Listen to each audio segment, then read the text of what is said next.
Witam Was kochani serdecznie w kolejnym filmie na moim kanale. Z tej strony Marta, kanał Million Lashes Perfume i zapraszam Was na kolejne nowości perfumowe. Dziś będzie dosyć irysowo.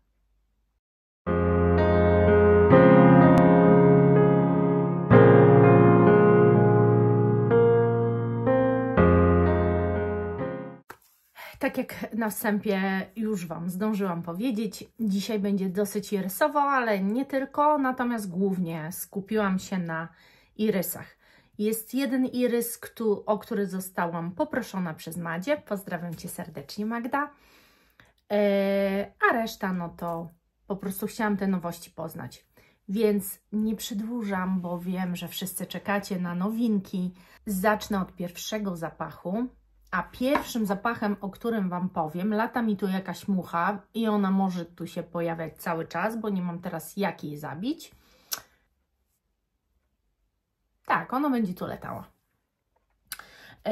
Od pierwszego zapachu, jakiego chciałabym zacząć, to od Essential Parfum Velvet Iris. Dlaczego zaczynam od zapachu Essential? Bo jest on chyba najbardziej inny od tego wszystkiego, co testowałam. Dwa, bardzo męski i trzy, taki, który mi się nie spodobał. I już Wam lecę, opowiadam, ale najpierw opowiem Wam, jakie nuty w nim występują. I w głowie jest agatosma, różowy pieprz tamaryndowiec. Później w nutach serca jest irys, ale korzeń i irys jako kwiat. Później jest galbanum mastyx i w nutach bazy jest drzewo sandałowe, skóra safiano i labdanum. I teraz.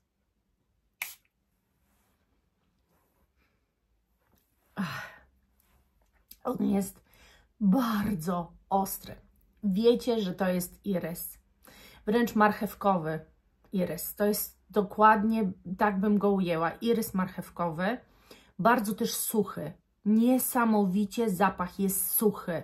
Taki aż jakby piach w zębach, aż tak suchy.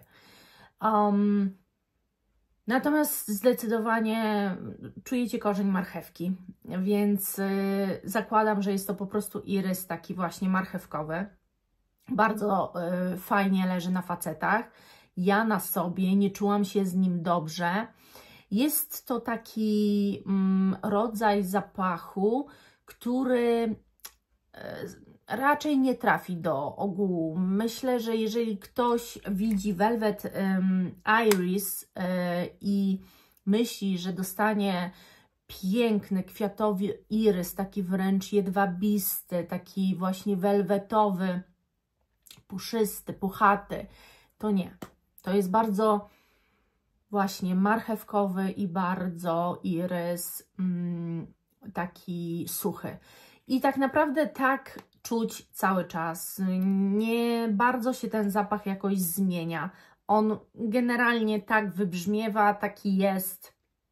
No i nie dzieje się w nim zbyt wiele. Dlatego chciałam Wam o nim powiedzieć jako pierwszym, bo dla mnie no jest to irys zdecydowanie nie do przyjęcia. On ląduje u Wojtka, ponieważ Wojtkowi się podoba bardzo.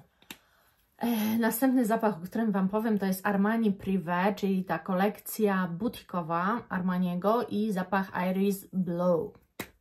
No właśnie, i te Blue to nic innego jak bardzo przyjemny biało-kwiatowy zapach i bardzo bym powiedziała piżmowy. Jest to irys, który jest bardzo przyjemny, który jest dla mnie noszalny, a wszyscy, którzy mnie oglądają, wiedzą, że dla mnie, jeżeli zapach nosi nazwę irysową, to ja już raczej go nie kupuję, bo po prostu boję się, na mnie wybrzmiewa zawsze brzydko, ale widać nie zawsze, są perełki. To jest po prostu irys pięknie kwiatowy, przyozdobiony i teraz Wam powiem czym. Galbanum, bergamotka, cytryna w otwarciu, później masło irysowe, jaśmin, no właśnie i dlatego on na pewno jest taki piękny, bo to jest masło irysowe. Nie do końca jest to irys jako kwiat. No i dlatego on mi się podoba, czyli widzicie, powinnam szukać, jeżeli chcę irys taki noszalny dla mnie, to widocznie powinnam sięgać po jakieś masło irysowe, że jest też jaśmin, który kocham. Jest białe piżmo, cedr Virginia i drzewo gwajakowe w bazie. Zdecydowanie drzewna baza, którą czuć jak najbardziej, natomiast czuć białokwiatowość głównie, właśnie to piżmo. Ja nie wyczuwam cytrusów, natomiast dla mnie to jest akord zapachowy, oceniłabym ten zapach jako biało-kwiatowo-drzewno-piżmowy. Tak, zdecydowanie. Nosi się go bardzo ładnie, jest niewymownie, bardzo silnie przyskórny i trzeba niestety, ale o nim pamiętać, że się go ma, bo tak nie zawsze daje znać o sobie. To jest pierwsza rzecz, ale jeżeli chodzi o trwałość, jest w porządku, ale za te pieniądze powinno być lepiej. Chociaż nie dyskutujmy o może kasie w perfumach, bo za różne rzeczy jesteśmy w stanie zapłacić i czasami, jeżeli jest bardzo wyjątkowy zapach, który nam daje nawet przez 5 godzin tylko jakąś radość, po prostu sobie go bierzemy, dopsikujemy się, bo tak bardzo chcemy go mieć, więc to nie ma tak naprawdę znaczenia. No ale informuję, że te parametry są, powiedziałabym, średnie. W odbiorze zapach niezwykle kobiecy, ale ponieważ jest ta drzewność, którą ja zdecydowanie wyczuwam, to można uznać, że faceci też dosyć dobrze się w nim poczują. I ostatni irys, o którym Wam powiem, to jest właśnie prośba od Magdy, żebym przetestowała i powiedziała, musiałam ten zapach kupić. Nie było możliwości zdobycia w ogóle odlewki, próbki, nic, więc kupiłam jakąś taką niedużą pojemność, 50 ml, nie wiem, czy nie było 30, ona chyba była, to naprawdę było 70 zł zapłaciłam za ten zapach, słuchajcie. Karla Lagerfelda Fleur d'Iris. Jeżeli chodzi o nuty, pogadajmy najpierw o nutach. W nutach mamy tak, Divine Iris, narysowane Iris, ale nuta nazwana Divine Iris, nie wiem co to znaczy, kwiat pomarańczy, mandarynka, a później mamy w nutach serca Irys, orchidea, cyklamen, w nutach bazy heliotrop, piżmo i wanilia. I to są niezwykle waniliowe, ja bym uznała ten zapach dla mnie to jest bardzo irysowy, nadal jednak uważam, że jest to irys taki marchewkowy bardziej, z tym, mimo że tu nie ma korzenia irysa, który prawdopodobnie odpowiada za marchewkowość, ale no otwarcie takie jest bardzo zbliżone. A druga sprawa jest, że jest to, słuchajcie, zapach, który jest pudrowy, ogólno bym powiedziała kwiatowy, fajnie brzmi na ręku. Ja sobie popryskam już, skoro go mam i będę go używać. To jest irys, który ja akceptuję, który mi się nawet podoba. Jest tak, on jest bardzo, bardzo przyjemny, jest taki trochę otulający, bo ma jakąś w sobie pudrowość, a zarazem bardzo orzeźwiający i letni. Jest taki, jest też do czegoś podobny. Ja znam coś podobnego już, tylko teraz nie jestem w stanie teraz sobie przypomnieć co, dlatego wejdę sobie, co tu przypomina, Blanche Beat, a nawet słuchajcie, że Indigo przypomina z Kenzo. Indigo Kenzo dla mnie jest nie do przyjęcia, a to jest bardziej ułożone, przyjemniejsze. Indigo Kenzo na mnie było bardziej jakieś takie właśnie ostre, aldehydowe wręcz. Nie znam reszty pozycji. Jest Hypnotic Poison. Moim zdaniem nie, 7 osób na nie. To jest bardzo fajnie, lekko skomponowany zapach. Nie jest nic odkrywczego. Ale za tę cenę to jest coś, co możecie się zastanowić, jak irys lubicie. Bo ja, która nie jestem kompletnie fanką takich stricte irysowych zapachów, mówię Wam, że tu jest przyjemna wanilia, tu jest przyjemna pudrowość, przy tym jest coś w nim letniego, zwiewnego, kwiatowego po prostu. Ewidentnie pachnie irysem. Dla mnie jest to taki trochę irys marchewkowy. Naprawdę bardzo fajny zapach. Jak marka Karl Lagerfeld nie za bardzo mnie interesuje, tak o tym nie mogę powiedzieć, że jest to zapach beznadziejny.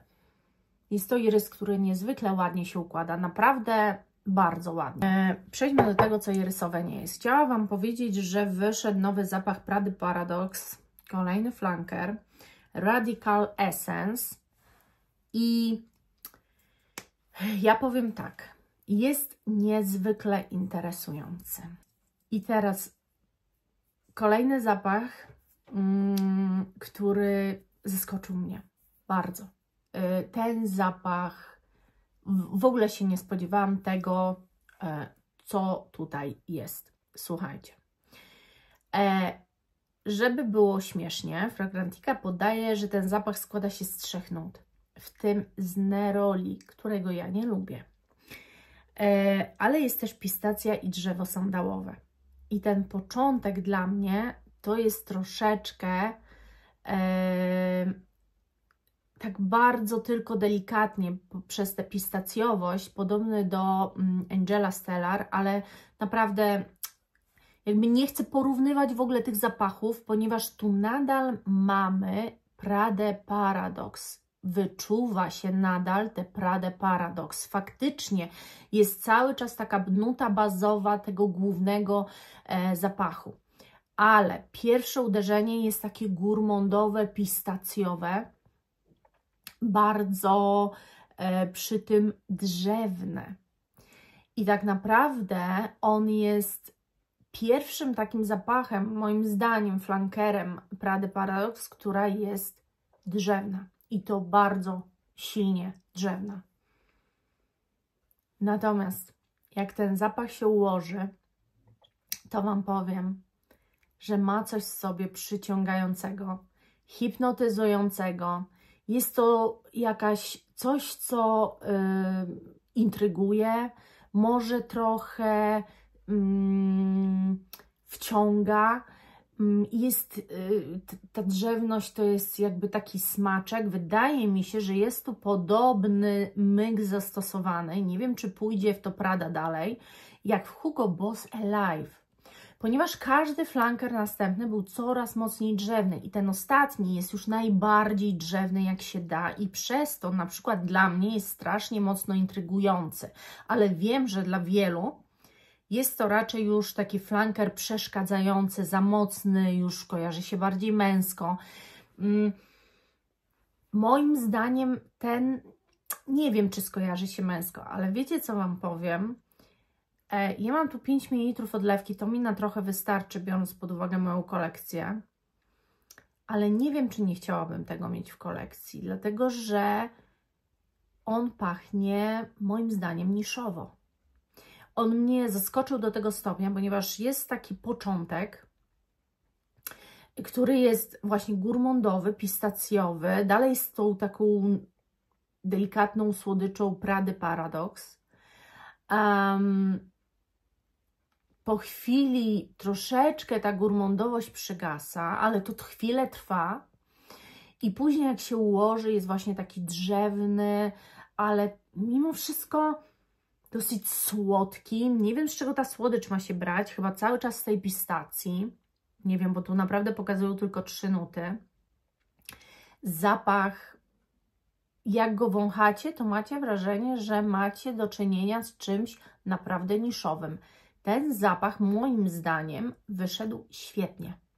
Dawno nie było takiego flankera, który w ogóle jakkolwiek by mnie zaintrygował, a to zdecydowanie tak, wręcz na tyle, że myślę o tym, czy w przyszłości tego flakonu nie mieć, bo jest naprawdę ładny, z tym, że nie spodoba się każdemu właśnie przez tę drzewność moim zdaniem. Rozgadałam się na temat Prady Paradoxe, ale to było dla mnie takie miłe zaskoczenie. No i ostatni zapach, o którym Wam powiem, to dostałam próbeczkę i przetestowałam sobie i też mam tutaj na łapie. I to jest Jean Paul Gaultier Divine Elixir. No i czuję ten zapach. Jest w nim i słodycz, ale najpierw może o nutach. Poczekajcie, bo właśnie próbuję tę nutę znaleźć, a nie jest łatwo. Nie wiem dlaczego. Jest to w ogóle zapach zrobiony przez Quentina Bisha. Może dlatego jako jedyny z tych wszystkich Jean Pauli i tych torsów dosyć mi się spodobał, ale też nie chciałabym mówić. Poczekajcie, muszę znaleźć nuty. Jeżeli chodzi o nuty tego zapachu, to jest tak: sól w głowie, w sercu tuberoza, w bazie fasolka tonka. Strasznie prosta budowa. No i może dlatego ten zapach pierwszy, który w ogóle testuję z serii torsów damskich czy męskich. Nieważne, nie lubię po prostu tej linii. Nigdy mi się nic nie podobało. To jest pierwszy, który uważam, że jest ładny. Najprawdopodobniej dlatego, że jest to po prostu tuberozowy zapach, a ja kocham zapachy tuberozowe i raczej nie ma takiego, który mi się nie podoba, ale też często są to zapachy, które dzisiaj już mam ich sporo i mam takie wrażenie, że są to zapachy, no, których już jakoś tam nie poszukuję. Nie potrzebuję mieć więcej w kolekcji. Mam sporo tuberozy w kolekcji. Ale jeżeli mam być obiektywna, jest to dla mnie najładniejszy flanker. To jest akurat Divine, nie Le Beau, Le Bel, tak? Chyba tak. Jest ten damski, Le Beau to chyba męski. Tylko to jest z tej serii Divine. I to jest pierwszy, który naprawdę mi się podoba. I teraz ja w nim wyczuwam swoistą akwatyczność, prawdopodobnie związaną z tą słonością, tak? Odbiera mój nos słone zapachy, jako coś morskiego i akwatycznego, i coś związanego z wodą, bardziej niż z jedzeniem, ale nie, naprawdę ewidentnie jest to jakaś forma akwatyczności. Może to być też związane z tym, że zapach jest kwiatowy, tuberozowy, w związku z tym ta tuberoza też jeszcze podbija, że odczuwamy tę sól jako akwatyczność, ale zdecydowanie dla mnie jest to tuberozowo-morski zapach. Niezwykle przyjemny, uważam, że idealny letniak w ogóle. Nie jest on projektujący, bynajmniej na mnie, muszę nos wsadzać dosłownie w ten zapach, ale jest naprawdę bardzo dobrze zrobiony. Z tych wszystkich torsów to najbardziej mi się podoba, ale to nie jest zapach, po który bym biegła. No szybciej ta Prada Paradox, tak mnie, no czuję ją i naprawdę to, co czuję, bardzo mi się podoba. Też to, co czuję, bardzo mi się podoba, z tym, że po prostu nie potrzebuję tego w kolekcji, ale jeżeli szukacie jakiegoś takiego morskiego, tuberozowego, lekkiego zapachu, ponieważ ta tuberoza tu, i uwierzcie mi, bo kocham tuberozę, ale ona nie jest zabijająca. To nie jest ta tuberoza przygniatająca, sprawiająca ból głowy. Przez tą akwatyczność, morskość tego zapachu, to jest naprawdę zbalansowany idealnie moim zdaniem zapach na lato. Świetna propozycja. Dzięki za dzisiaj. Mam nadzieję, że te recenzje Wam w czymś pomogły, że miło spędziliście ze mną ten czas i do następnego, kochani. Buziaczki. Pa!